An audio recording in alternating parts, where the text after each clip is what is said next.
All right, Berna Lee, welcome to the show. Thank you for inviting me, Dan.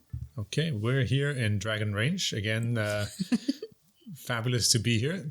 Thank you for coming. Yeah, and today we picked a special setup, obviously. Yes. We'll be talking about meditation, mindfulness. So we have a unique setup in that we're adopting sort of a meditational pose. Is that what you would call it? Yeah. We are having our legs crossed loosely in front of you and just sitting on the floor. So I hope you can sit for 2 hours in this position. Yeah. And do you have to be upright? How is it with your back? I normally hunch over a lot, but... Well, you have, you can just sit on a cushion, sit a little bit up. If you have a cushion at home, you can double it up like this and sit upright so your back won't be feeling strained, or you won't be like leaning too much backwards or, leaning too much forward. Right. So that is a better position instead of sitting flat on the ground. Okay. Should you consciously stretch your back so you're very upright, or would you say, whatever's comfortable with the shoulders and... Well, we usually do it with your front body soft and your back upright. Uh-huh. Yeah, so it's not too loose, but also it's not too uptight. Okay. Mm-hmm. So when we talk about meditation, where do we start? Or where do you start? You're giving courses, classes, right? Yes. How do you do that? You mean like how did I start it to become a meditation instructor? Let's talk about it in a minute, but first, like the steps. Where will we start? We're going in a meditation session now, not really, but where do we start? So in meditation, we are really talking about how to bring our attention back to the present moment. So when you are here on your cushion, we just start by sitting on the cushion and start to feel our breath. And no matter, because there are a lot of different styles in meditation, generally speaking, whichever you are engaging in, there are a few very simple steps. Okay. So first of all, you put down your phone, your computer, and all of those distractions, and then come to your cushion, sit down, and usually you'll have a single point of focusness of a point that you place your attention on, whether it is a sound or a guidance or your breath or a visualization, anything that the style requires, you'll place your attention on it. So say, for example, we're doing it with our breath. So breath, breath, breath, breath, breath. It's very precise. You just put your attention simply on the breath. And then after that, your thoughts might pop up. Like you might be thinking, what's for dinner? Is the angle right? Or, like a lot of different things will pop up in your mind.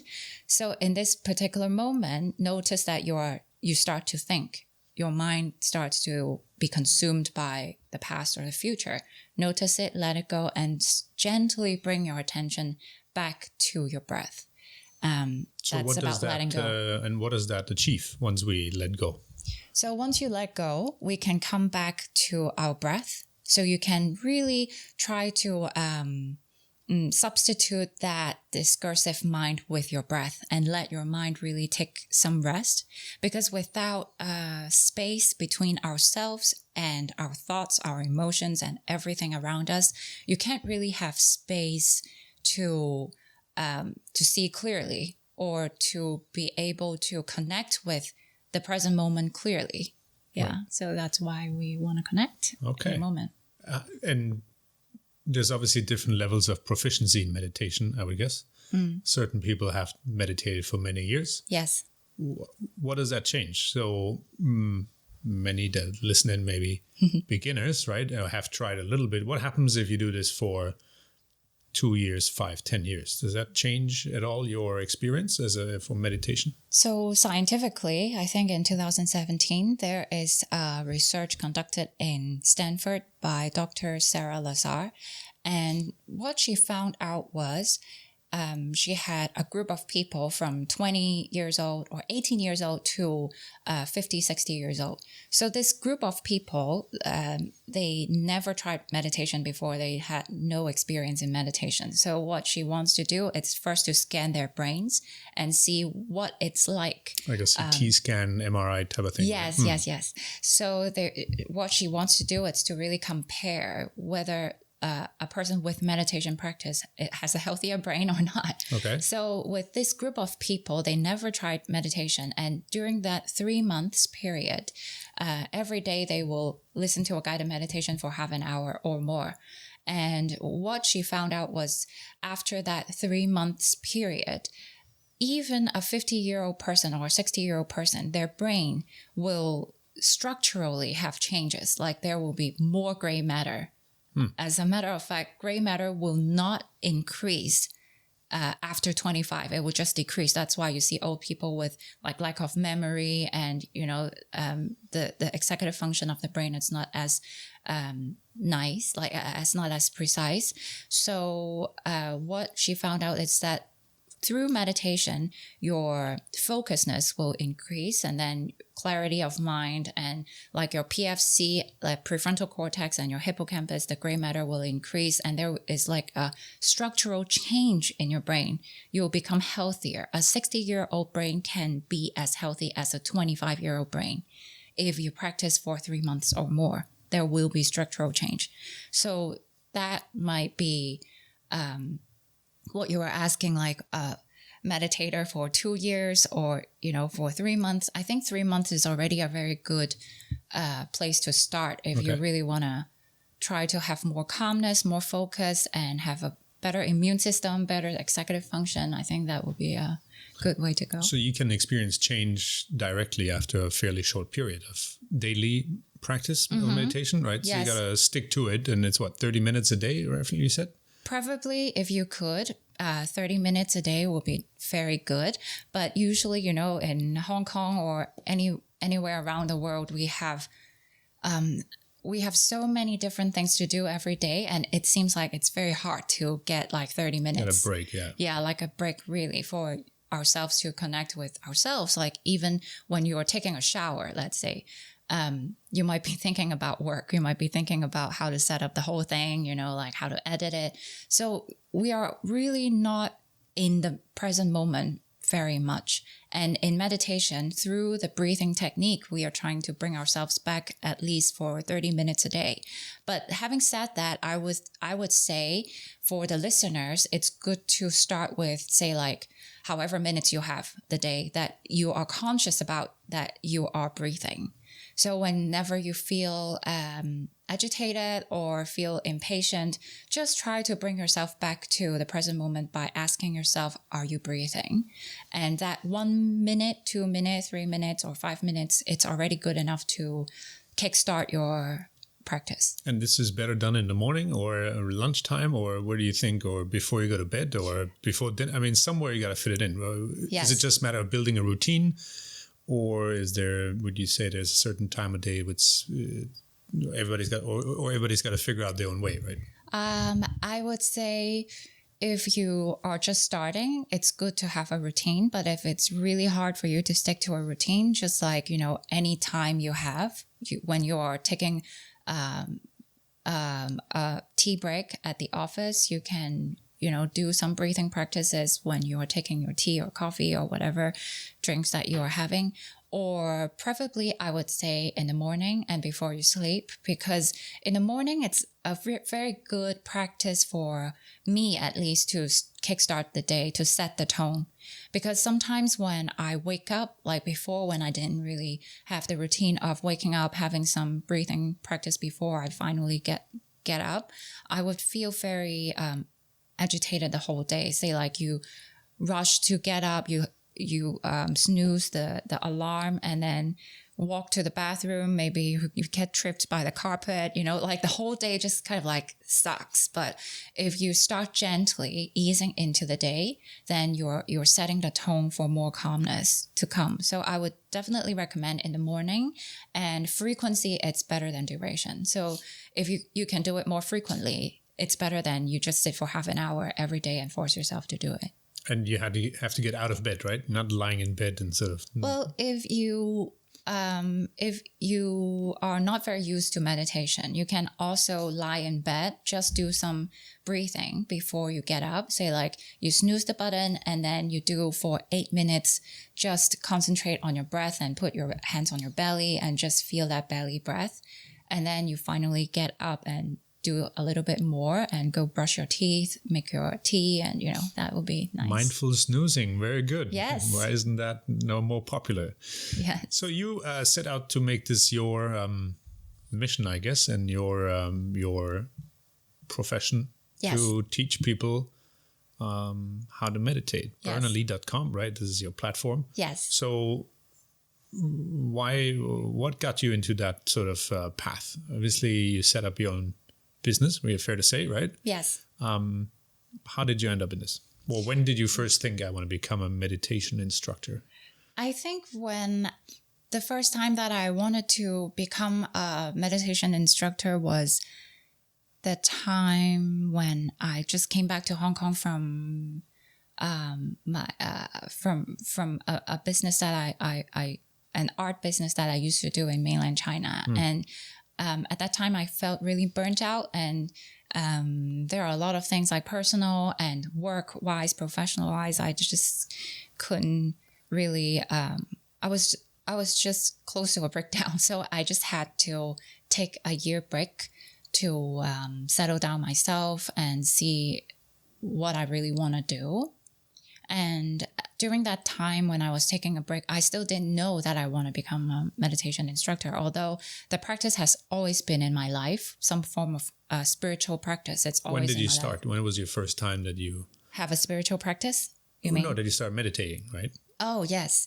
So when I was really, really young, my family has this feng shui and life pattern reading thing, like my ancestral, the heritage thing. So I have some form of spiritual practice myself at home, and also we're Buddhist, so we kind of have a very simple practice as a child, but I never really consistently do anything with it. Like I do it from time to time. So it was around you and you kind of got Yes. dragged into it, but you didn't really put all your weight into it. Yes.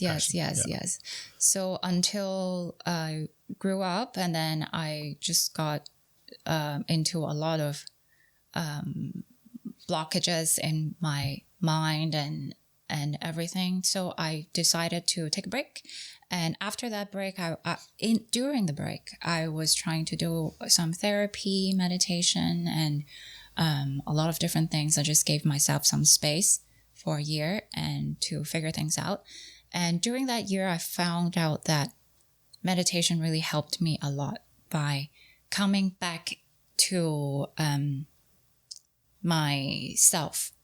And then I decided that if I can do it, anyone can do it. So I just want to try to take a deep dive into how to become a meditation instructor. Maybe I can use some of the skills in meditation to let people know you can get out of your own, the rat race inside of our own head.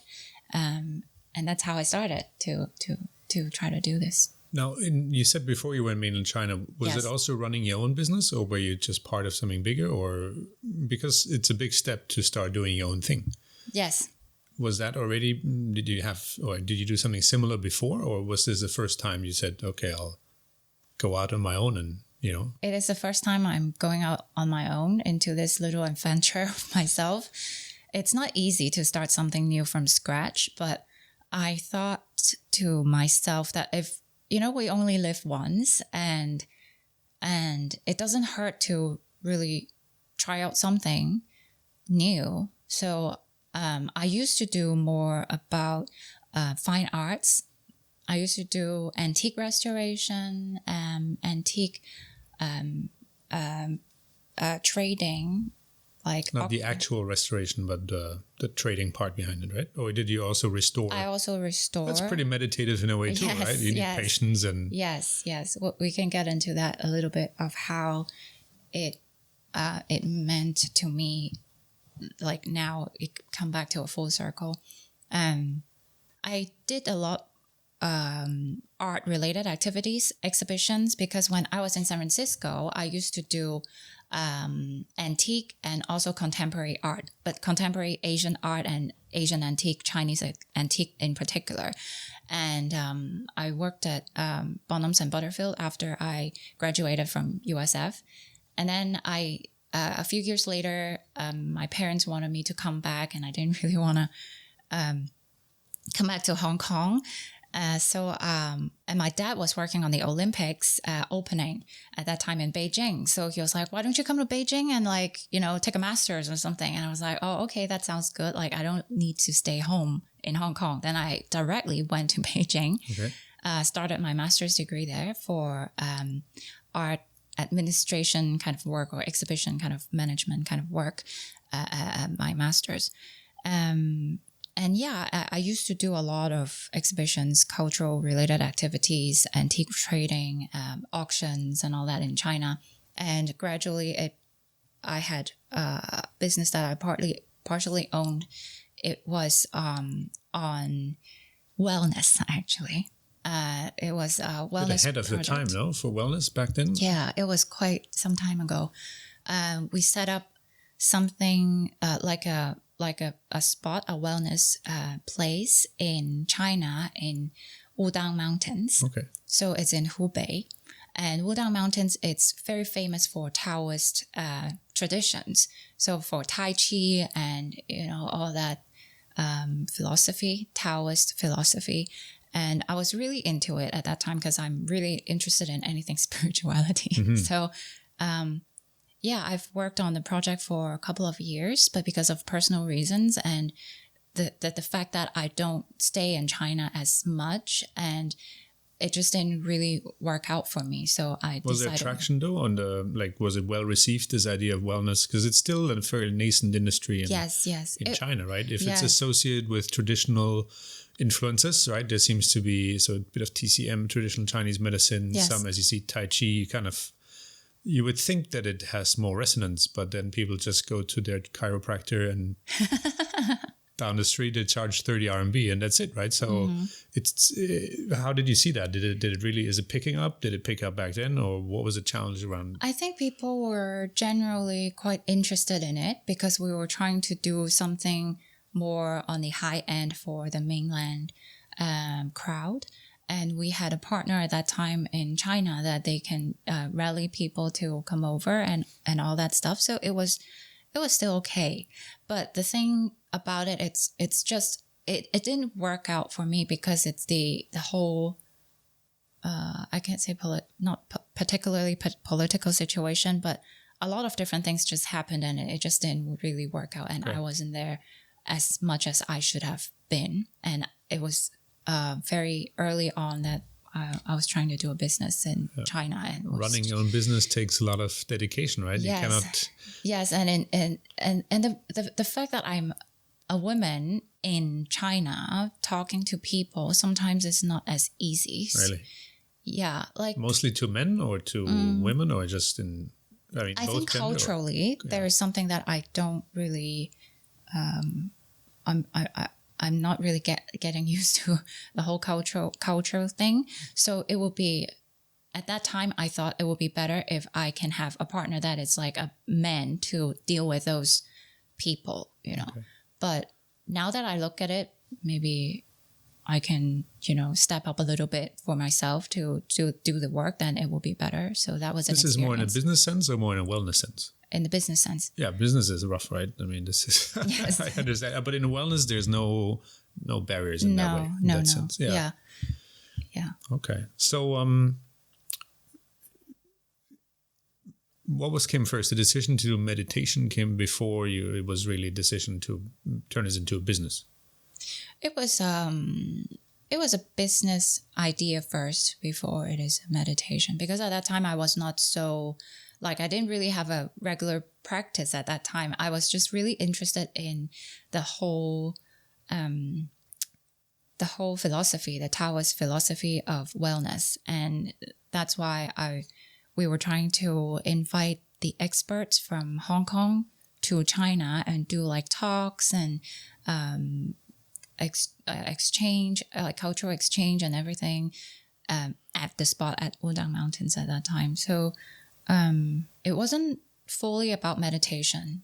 No. Yeah. But after after I ended the business thing there, I came back to Hong Kong, and I had almost like reintroducing meditation to my life through other ways. I felt the connection, like why I want to do this. And if I want to try to make it into something that, like a business. Yeah. And that's how I landed up here. So what's the most rewarding you've experienced so far? How many students or attendees were you? Students, I guess they are. Yeah, because I have private students, Right. like one-on-one students, and I also have group classes. And I do collaborate with different people in the wellness industry for projects or retreats and stuff like that. So it's really hard to say how many students. On a regular basis, do you have people that stick with you for a couple of months and they hit this 3 month and their brain waves getting better? Do you see rewarding moments like that? Yeah, I think the rewarding part is that when I work with schools, I work with kids and teenagers, and when they really have some kind of challenge in their stage of growing up, I can really try to be there to share this experience and these skills with them, like almost like a tool that I can give it to them whenever they have this emotional distress. They can try to use this tool to calm themselves down and, to settle down yourself first and to go back out again, to make a new decision, to go on a new route again. So it helps with anxiety or anything like that? Yes. And what age normally would you say? Because little kids are quite yes. active, right? So Yes. to sit them down for even 2 minutes might be a challenge. Where Yes. do you feel is a good time, good age to maybe look into this? The students that I have worked with, it's as small as 4 years old. Yeah, so from 4 years old to primary school kids, and then from primary school kids to secondary school kids to university to corporate people. I do also have different classes for them. But for kids, it's mostly challenging because they can't really sit still. Yeah. So the portion of how much breathing practice and how much creative practice is very important for me to adjust it, to balance it out, and then to structure a class. So for kids, it's very different than adults. Okay.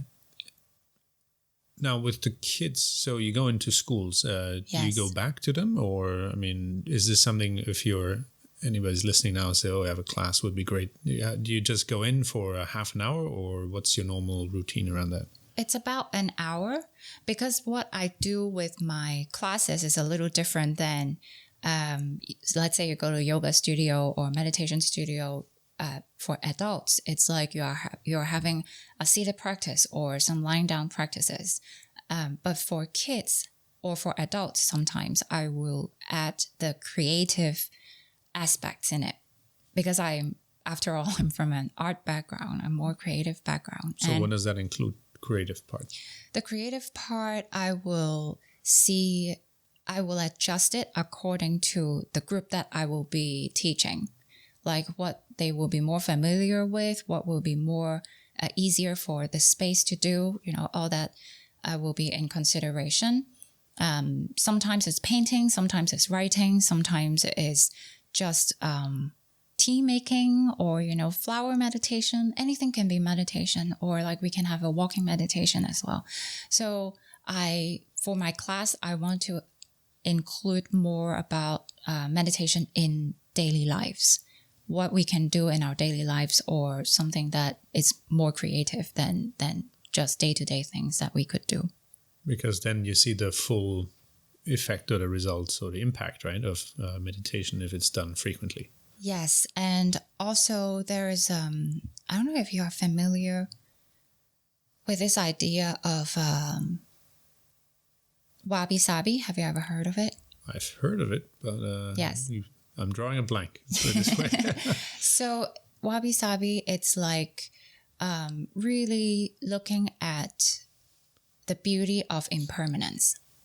So I think art or creativity for me, it stems out from impermanence. it's like, how do we appreciate oddities or irregular things? Okay. Or like when you're looking at nature, you see the 4 seasons and the times are changing, like the times of the day, it's changing, and you can see different beauties in them. It doesn't have to be perfect. It's like, how can we find that perfectly imperfectly the perfect moment, in daily lives and in things that we do. And in art, I think impermanence, it's like the energy to feel it. If you don't have that space or that irregular moments or unexpected moments, uncertainty, there can't be any kind of creativity. Because if everything, it's just a pattern running like 1, 2, 3, 4, 1, 2, 3, 4, 1, 2, 3, 4. Yes, you're in control, but there's absolutely no creativity involved because everything is so predictable. So in terms of uncertainty times like this, a lot of people will be actually looking for a meditation practice or looking for some tool to broaden their mental space. I think that's wonderful, because when we are facing uncertainty, how can we make use of that space and to make something out of it with your creativity? It's what mindfulness or meditation comes in. Now, in the times of COVID, obviously there's a lot of anxiety and people feel certainly outside their comfort zone. And is that something that you see more people respond to the concept of meditation? Or yes, I actually see that people are more looking for a way out, as if like this is a very very challenging times that we're going through. And I feel like a lot of people, because of this challenge, it's very closed, and that's why a lot of people are trying to find a way out. And I think meditation can help. And I can really see that there are more people asking for, classes or practices than, say, like 2 years ago or 3 years ago. And at what point do you see people sort of stop meditating regularly? I mean, obviously it has to do with discipline and committing to the routine we talked about earlier, but at what point are most people sort of falling off or falling behind, and they just don't see results? Or I think it's very normal to fall off the horse from time to time. Even as a meditation instructor, sometimes I just can't, if I'm very anxious or sometimes there's something happen and I can't really sit down, maybe all I can do is to watch Netflix for like the whole night and with a bag of chips. Like, so cut yourself some slack. Like, if you're really feeling that you can't do it, this can be a practice too. If you cannot do it, just try to not let yourself meditate for, say, a week. Whenever you want to meditate, stop yourself. Don't go meditate. Your practice is not to meditate. Wow. So the anti-meditation. Yes. Okay. And then you can really feel the difference. And when you can feel the difference, you can when you come back to it, you'll have a different perspective with the practice. And I think that really works. Like, it's a weird practice, but I would suggest you to do it. If you feel like you're falling off the horse, don't do it. Be gentle with yourself, cut yourself some slack, and set a timeline, 3 days, no meditation, and see how you're feeling. It's like no candy, no chocolate for 3 days. Yes. See what happens. Yes. So now we talk about COVID a little bit. Can you do giving your classes remotely? So you Zoom or whatever you use. Does that work for you? Yes. So in the COVID, this period, all the studios were closed, but now it gently try to open again. But there are still limitations in how many people that can join. And of course, this will have a certain kind of impact for physical classes. But I would say that it also opens up a lot of possibilities online. And I tried it on Zoom, tried online, and I think it still worked because for yoga, there still a lot of people do like online yoga, online Zumba class, all that stuff, and it's still working. And I think for meditation, there's one thing that's good also. It's that you don't really have much movement. You're just sitting there to listen to my guidance. And in a way, wherever you are, we can still connect with each other. And that is the magic of it, I think. Okay. Yeah, that we can still connect.